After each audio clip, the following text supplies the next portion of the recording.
Once, there was one people, one kingdom, one future. Yet today, this land is divided by one of the most heavily fortified borders on Earth. Millions of people who spoke the same language, shared the same history, were separated forever by decisions that changed the course of history. But how was Korea born? How did it rise? And how did one nation become the symbol of two completely different worlds? This is the story of Korea, a story born from legend, forged beneath mighty empires, shaped by war, and still being written today. The origins of Korea begin with an ancient legend told long before written history. Everything starts on the sacred slopes of Mount Baekdu. According to legend, Dangun founded Gojoseon, the first Korean kingdom. For thousands of years, this story has remained the symbol of Korean identity. Over time, legend became reality. Villages expanded, agriculture flourished, and the foundations of a powerful civilization began to emerge. But this peaceful beginning would not last. Soon, Korea would become the crossroads of Asia's greatest empires. As centuries passed, Korea was no longer a single kingdom. Three powerful states emerged: Goryeo, Balhae, and Silla. In the north, Goryeo became one of Asia's most feared kingdoms, protected by mighty armies and enormous fortresses. Balhae flourished through art, trade, and culture, becoming one of the peninsula's most influential kingdoms. In the south, Silla quietly gathered strength.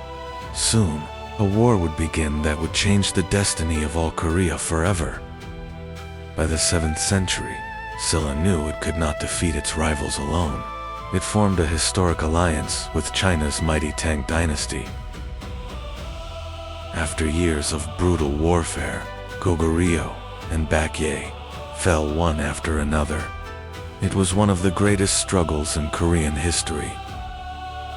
In 668, Silla emerged victorious. For the first time, most of the Korean Peninsula came under one kingdom. The unified Silla era opened the door to centuries of cultural and scientific growth. But in the north, a new power was quietly rising.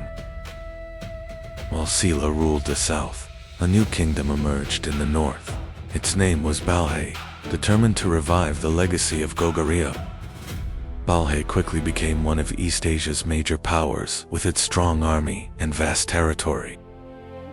Trade flourished, cities expanded, and Balhae built strong ties with China, Japan, and neighboring kingdoms. But in 926, the Khitan Empire destroyed Balhae. A new chapter in Korean history was about to begin. In 935, as Silla collapsed, a new dynasty rose.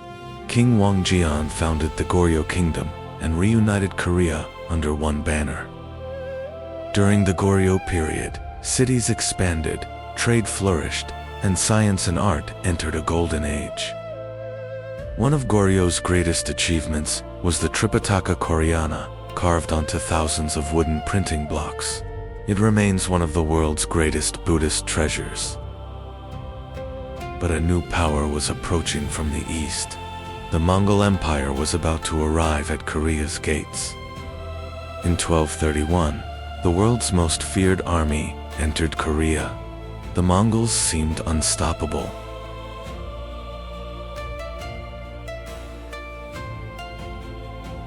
Goryeo refused to surrender. Retreating into mountain fortresses, the Koreans resisted the Mongols for years.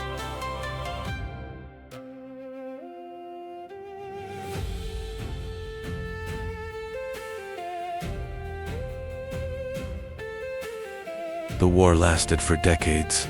Thousands lost their lives, and countless towns and villages were left in ruins.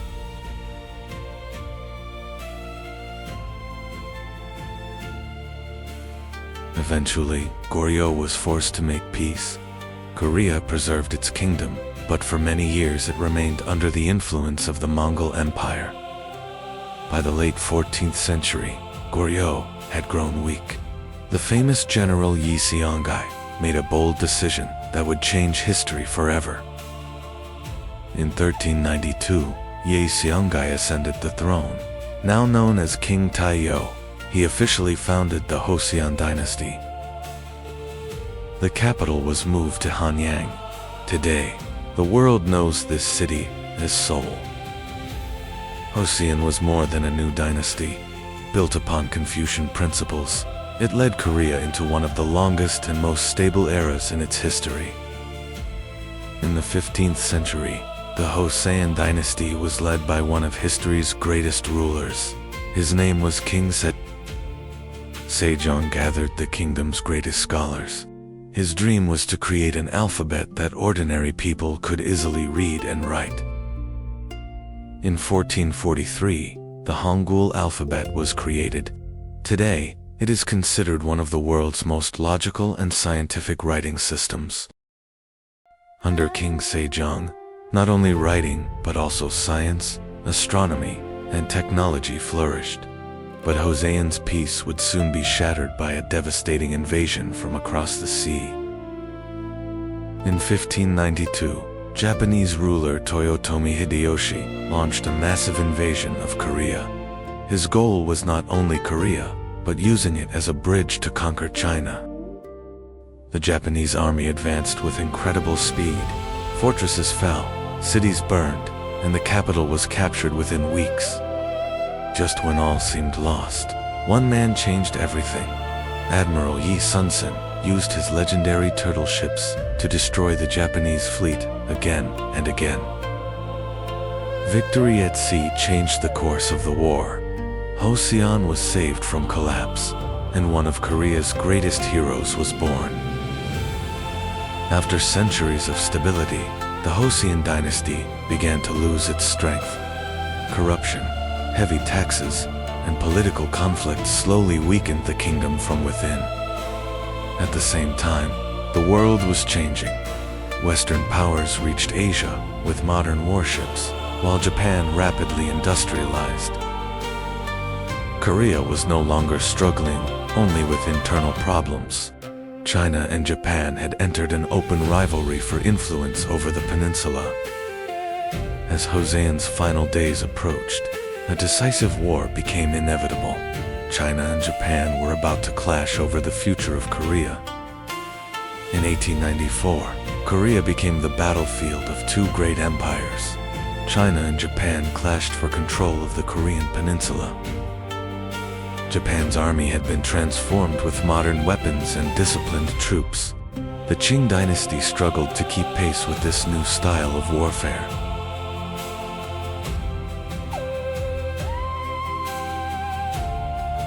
The war ended in a decisive Japanese victory. The balance of power in East Asia had changed forever.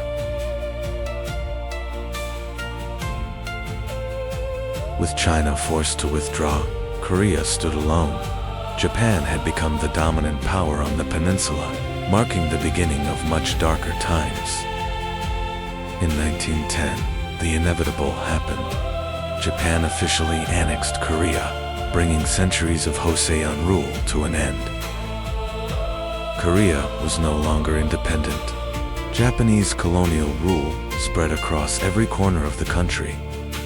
Koreans fought to preserve their language, culture, and identity. Many traditions were suppressed as Japan enforced assimilation policies. But the Korean people refused to surrender.